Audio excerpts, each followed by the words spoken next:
Le 15 juin, M6 a diffusé la grande finale de Top Chef 2022. Louise Bourra et Arnaud Delven se sont affrontés dans les cuisines du Palace Georges V à Paris. Leur but ? Cuisiner un banquet pour 80 personnes, des bénévoles de la Croix-Rouge et l'ambassadrice Adriana Carambeu entre autres. Les invités avaient ensuite la lourde tâche de départager les deux candidats. Et si est la jeune femme qui a été sacrée grande gagnante? Mais que va-t-elle faire de ces 56 190 € de gains?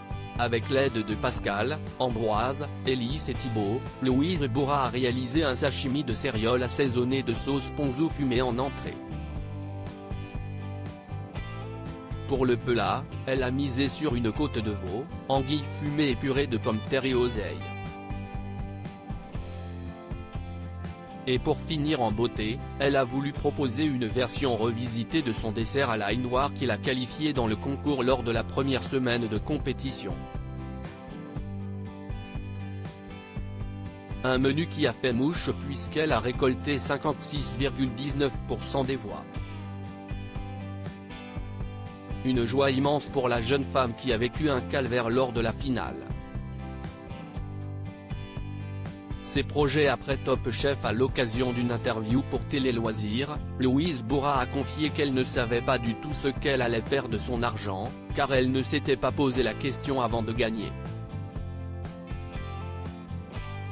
Je ne vais pas commencer à faire des plans sur le futur avec ce que je n'aille pas, d'ailleurs je les ai toujours pas, a-t-elle confié amusée.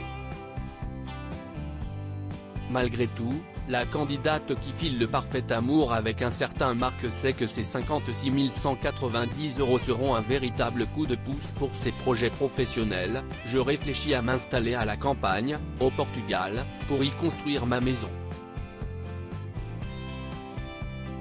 J'aimerais vivre de manière simple, avec mon potager, mes poules, mes chiens et mes chats. En attendant, elle continue à savourer sa victoire.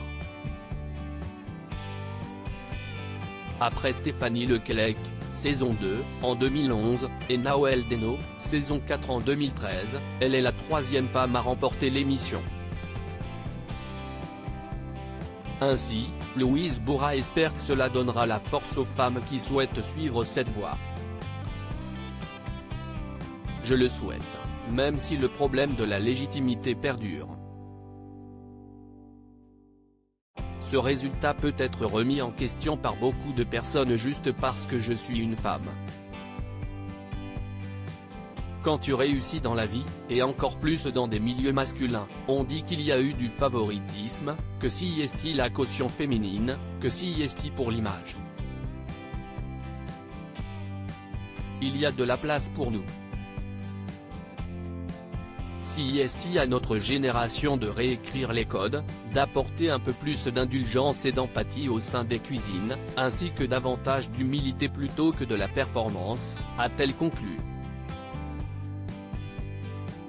Du côté des audiences, la finale de Top Chef 2022 a rassemblé 2,42 millions de téléspectateurs, soit 15,5% de part de marché sur l'ensemble du public.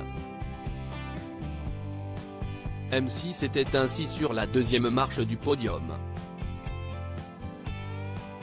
France 2 était en tête avec la fiction Simon Coleman, 4,34 millions.